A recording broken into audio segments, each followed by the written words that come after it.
Hello students, welcome to class 12th. This is your physics teacher. Being an educator, first of all, I would like to suggest you stay home, stay safe, and strictly follow all the instructions given by government authorities. Now coming to the subject, please download the physics syllabus from CBSE website.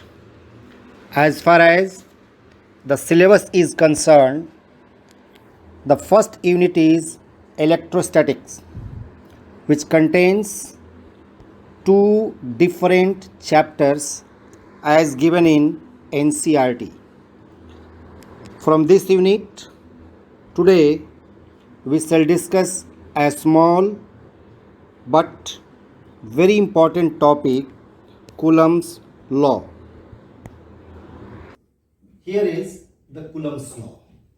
In fact, Coulomb's law is an electrical analog of Newton's law of gravitation.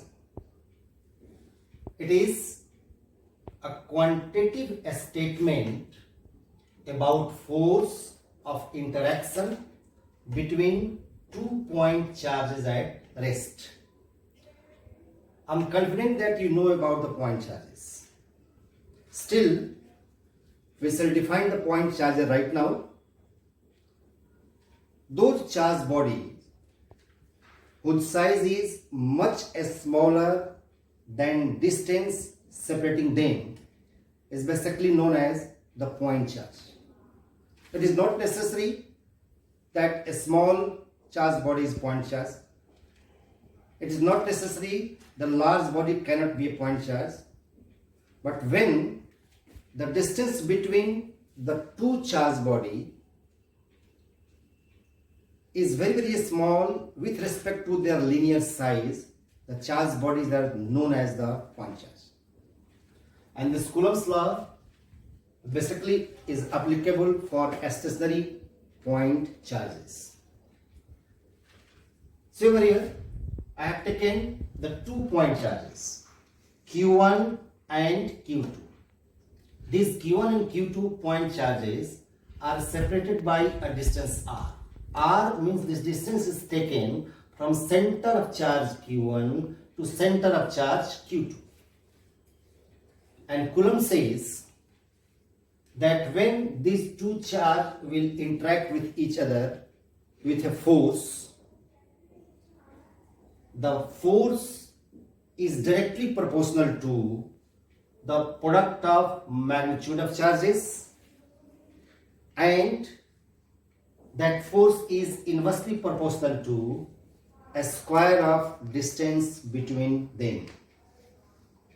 Third also important point, this force acts along line joining two charges. This is also very important. The force of attraction or force of repulsion, whatever it will be, it acts along the line joining two charges.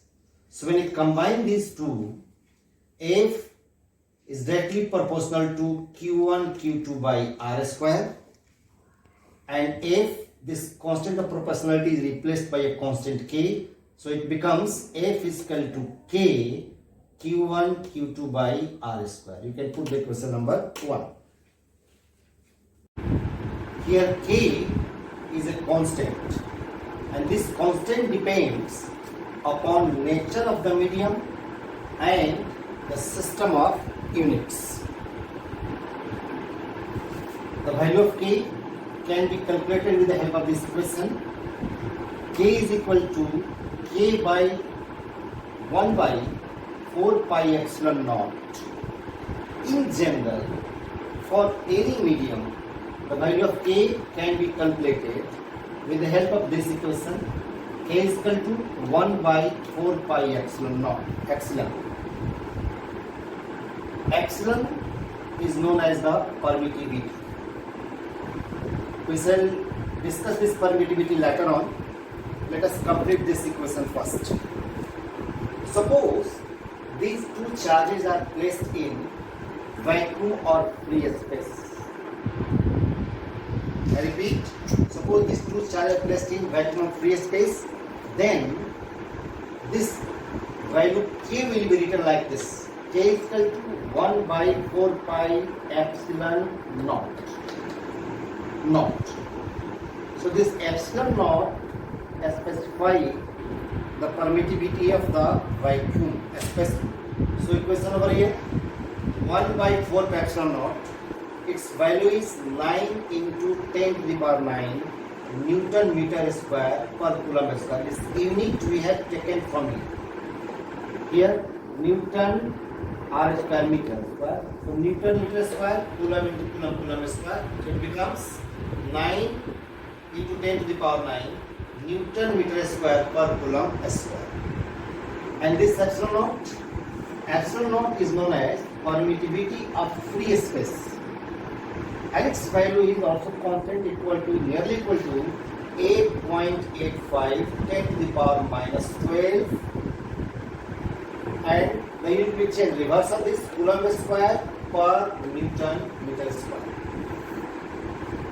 So if both the charges are placed in vacuum, we may write like this. Equation 1 can be written like this. In vacuum, F we written the vacuum, it represents the force in vacuum, 1 by 4 pi epsilon naught, because this epsilon is replaced by the epsilon naught, Q1 Q2 by R square. So equation 2 represents the force of interaction between 2 point charges when they are placed in vacuum. Now we shall discuss some facts about the Coulomb's law, or some facts about the Coulomb force. The same.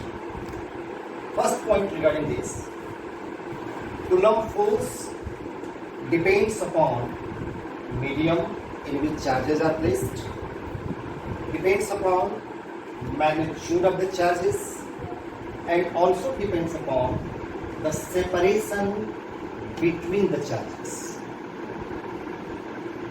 Take this equation. Suppose F inversely proportional to R square, means this is known as the inverse square law. So for this we can say if R increases, F decreases, and vice versa. Means if R will increase, F will decrease, or R will decrease, F will increase. So if you plot a graph for the F and the R, here the nature of the graph will be this way: F along x-axis, R along y-axis. F along y-axis, R along x-axis. So nature of graph will be this way. R is the separation. So R will increase, F will decrease. And on the basis of that, sometimes one more questions can be asked in the board examination also, that how the force will be changed with R. For example, I have taken here, if R is doubled, what about the force? So R is doubled means 2 to R square, 4. So now the new force will be 1 by 4 means F by R. 1 by 4 times the previous force. So R will be doubled. The new force becomes 1 by 4 times, it will decrease of the previous force. One more. Suppose R becomes half. When R is half means 1 by 2 square, 1 by 4. And 4 will go up. 4 will go up means the new force becomes 4 times of the previous force, 4F. So when you compare these two, we can answer the question. R is doubled, the force becomes 1/4 of the previous force. R is half, the force becomes the 4 times the previous force. Another important fact, Coulomb's law is valid for very small distance, 10 to the power minus 15 meter, which is the nuclear dimension, to very large distance, 10 to the power 18 meter. This is known as the macroscopic distance. Another important point, that Coulomb's force between 2 point charges is not affected by the presence of other charges. This point, not affected by presence of other charges. It means Coulomb force is a two bodies interaction.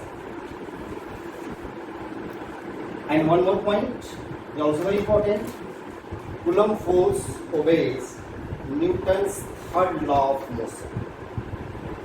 Here I have taken with one example, equation. For the example, F12 is equal to minus F21. Here 1 and 2 represents the charge number Q1 and Q2. F12 means force on charge 1 by charge 2, and F21 means force on charge 2 by charge 1. Negative sign indicates the opposite. So this vector equation shows the forces are equal in magnitude and opposite in direction. So here we have just discussed how the Coulombic force can be calculated with which equation. So since it is my first lecture, hence please note down a small homework as an assignment.